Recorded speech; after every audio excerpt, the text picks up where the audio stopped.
اس کتاب کو اپنے ساتھ بابل کو لے جاؤ اور اسے وہاں لوگوں کے سامنے پڑھنا، انہیں معلوم ہو کہ واپس آنے سے پہلے انہیں کیا کچھ برداشت کرنا ہے۔ میں داؤد کے تخت کو بحال کروں گا اور تم واپس آؤ گے اور اپنی زمین حاصل کرو گے۔ حزقییل نے پیش گوئی کی، وہ اقوام میں پر اگندہ ہو جائیں گے، لیکن جس خداوند نے انہیں تتر بتر کیا وہی آخرکار انہیں اس زمین پر واپس لے آئے گا۔ خداوند نے ابراہیم سے وعدہ کیا تھا، یہ زمین ہمیشہ کے لیے اس کی نسل کے لیے میراث کے طور پر ہوگی اور وہ اپنا وعدہ کبھی نہیں توڑے گا۔ اگر لوگ گناہ گار ہوں تو خداوند انہیں قوموں کی اسیری کے لیے بھیج دے گا جہاں وہ اجنبی خداؤں کی عبادت کریں گے، لیکن آخرکار وہ انہیں واپس لوٹا لائے گا۔ مصر کی بھی عدالت بابل کرے گا اور 40 برس تک مصر اجاڑ رہے گا۔ بابل سے آنے کے بعد مصر کبھی بھی اتنا عظیم نہیں رہے گا جیسے وہ پہلے دنوں میں تھا، لیکن وہ آخر تک برداشت کرے گا اور بعد دنوں میں مصر اور اسور میرے لوگوں یعنی بنی اسرائیل کے ساتھ 3 طرفہ امن معاہدے میں شریک ہوں گے اور میں ان کو برکت دوں گا۔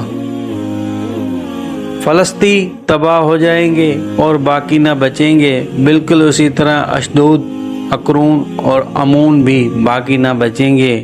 ادوم مکمل طور پر تباہ ہو جائے گا، سور بردبار ہو جائے گا اور اس کے سارے پتھر اور لڑکیاں سمندر میں پھینک دی جائیں گی۔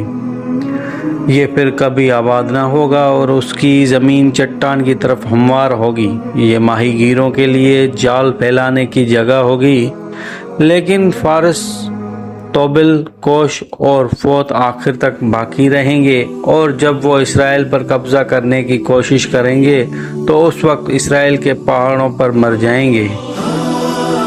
بائبل ہمیشہ سے بہت سی پیشن گوئیوں میں درست ثابت ہوئی ہے۔ جن شہروں اور قوموں کے بارے میں ختم ہونے اور قائم رہنے کے لیے پیشن گوئیاں ہوئی تھیں، بالکل اسی طرح ہوا۔ وہ قومیں جنہوں نے آخر تک برداشت کرنا تھا آج بھی ہمارے درمیان موجود ہے۔ 605 قبل از مسیح میں بابل میں اسرائیل کو فتح کر لیا، بالکل اسی طرح جیسے کہ نبیوں نے پیشن گوئیاں کی تھی۔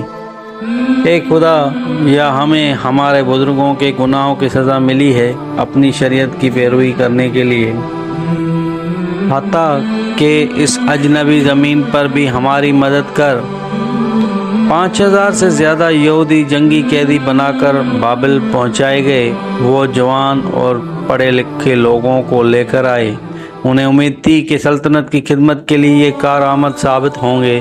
ان میں ایک جوان آدمی جس کا نام دانیኤل تھا آیا، اس نے ہمیشہ شریعت کے احکام کا لحاظ رکھا اور ابراہیم کے خدا کی فرمان برداری میں چلتا رہا۔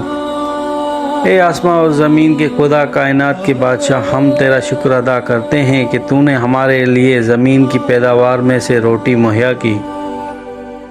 دانیኤل غیر زمین پر ایک قیدی تھا، لیکن اس نے اپنے خداوند کے ساتھ وفادار رہنے کا فیصلہ کیا۔ اسے پکڑنے والے لوگوں نے محسوس کیا کہ اس میں ایک نیک روح ہے، اس لیے انہوں نے اسے بابل کے عقل مند آدمیوں میں ایک خاص مقام دیا۔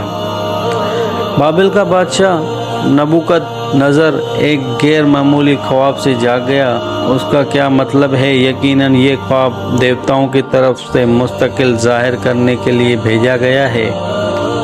تم سب عقل مند آدمی ہو، تمہارا دعویٰ ہے کہ دیوتا تمہیں باتیں بتاتے ہیں۔ اب مجھے بتاؤ کہ میں نے کیا خواب دیکھا ہے اور اس کا کیا مطلب ہے۔ لیکن ہم آپ کو کیسے خواب کا مطلب بتا سکتے ہیں جب تک کہ آپ ہمیں خواب نہیں بتائیں گے؟ دیوتاؤں کے سوا اور کوئی یہ نہیں کر سکتا۔ مجھے معلوم تھا کہ تم سب دھوکے باز ہو، دیوتا تمہارے ساتھ کلام نہیں کرتے۔ تم سب اپنے خاندانوں کے ساتھ قتل کیے جاؤ گے اور تمہارے گھر گندگی کے ڈھیر بن جائیں گے۔ دانیኤل، مجھے افسوس ہے کہ کل صبح تم اور بابل کے سارے عقل مند آدمی مار دیے جائیں گے، اور بادشاہ اپنے کہانوں پر یقین نہیں کرتا ہے۔ لیکن یہوہ خدا بادشاہ کا خواب اور اس کی تعبیر ظاہر کر سکتا ہے۔ مجھے دعا کے لیے کسی مقام پر اکیلا جانا ہو، اس سے ایک دن کے انتظار کی درخواست کرو۔ खुदावन तू ही वाहिद खुदा और सारी कायनात का बादशाह है। मेहरबानी के साथ अपने खादिम को वो बातें बता जो होने वाली हैं। तेरे जैसा और कोई खुदा नहीं। दानिएल मेरी बात सुन, जल्दी मुझे बादशाह के पास ले जाओ। अगर तू बादशाह को इसका ख्वाब ना बता सका तो वो मुझे भी उसी वक्त मरवा देगा। ए बादशाह, तू तमाम बादशाहों का बादशाह है, क्योंकि आसमां के खुदा ने तुझे ऐसा बनाया है। उसने तुम्हें रोया दी है कि आने वाले दिनों में क्या होगा। मेरा वक्त ज़ाया न कर, तू मुझे मेरा ख्वाब बता सकता है कि नहीं। बरहक खुदा कायनात के खालिक ने तेरा ख्वाब तेरे खादम पर ज़ाहिर किया है। ए बादशाह, तूने एक बड़ी मूरत को ख्वाब में देखा। ये मूरत तेरी और 3 और सल्तनत को ज़ाहिर करती है जो बाद में आएंगी। ये बिल्कुल सच है। मैंने किसी को भी ये नहीं बताया था। तेरा खुदा ही वाहिद खुदावंद है।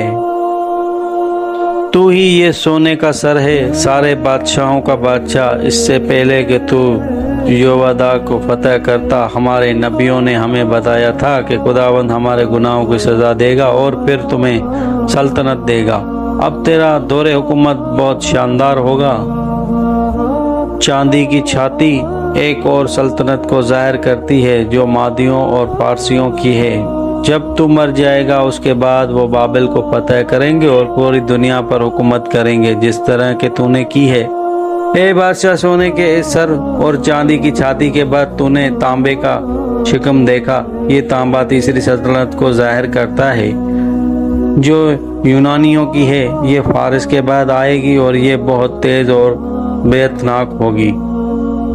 चौथी सल्तनत बाकियों से मुख्तलिफ होगी। उसकी टांगें लोहे की होंगी और ये बहुत सी कौमों को कुचले और टुकड़े टुकड़े करेगी।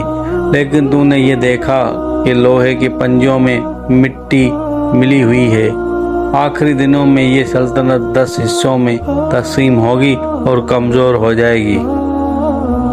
ए बादशाह, फिर तूने एक पत्थर देखा जो कि पहाड़ से काटा गया था, लेकिन वो इंसान के हाथों से नहीं काटा गया था। वो पहाड़ से नीचे लड़का और मूरत के पाँव में आकर गिरा और सब सल्तनत को एक लम्हे में तबाह कर दिया। वो पत्थर खुदा के बेटे को ज़ाहिर करता है, मीटे, जो ज़मीन पर आएगा और एक पर जलाल बादशाहत कायम करेगा। ज़माने के आखिर में तमाम मुर्दे अदालत के लिए उठ खट्टे होंगे। जिन्होंने बुरे काम किए शर्मिंदा और हमेशा के लिए पेशेमान होंगे। जिन्होंने अच्छे काम किए हमेशा की ज़िंदगी पाएंगे। बेशक तू जो कुछ भी कह रहा है खुदावंद की तरफ से है। मेरे ख्वाब की हर तफसील इतनी अच्छी तरह कौन बता सकता है। मैं तुझे तमाम अक्लमंद आदमियों पर हुक्मरान बनाऊंगा। दानिएल 28 बरस तक बाबिल में रहा। उसने बहुत से ख्वाबों की तहबीर बयान की और बहुत दफ़ा मुस्तकबिल के बारे में पेशन गोइयाँ की। उस दौरान नबूकदनज़र बादशाह मर गया और उसके बेटे बेलशज़र ने उसकी जगह ली। नबियों ने पेशन गोइयाँ की थी कि ये दुश्मन दूर दराजों में से है जिनसे शहर में पानी दाखिल होता है। राजदारी के साथ दाखिल होकर बाबिल फतह करेंगे। बाहली उस हद तक नशे में धुत होंगे कि उन्हें मालूम भी ना होगा। तारीख बयान करती है कि बाबिल का जवाल बिल्कुल उसी तरीके से हुआ। ए बादशाह, तूने खुदावंद का गुनाह किया है जिस तरह नबियों ने पेशन गोइयाँ की थी।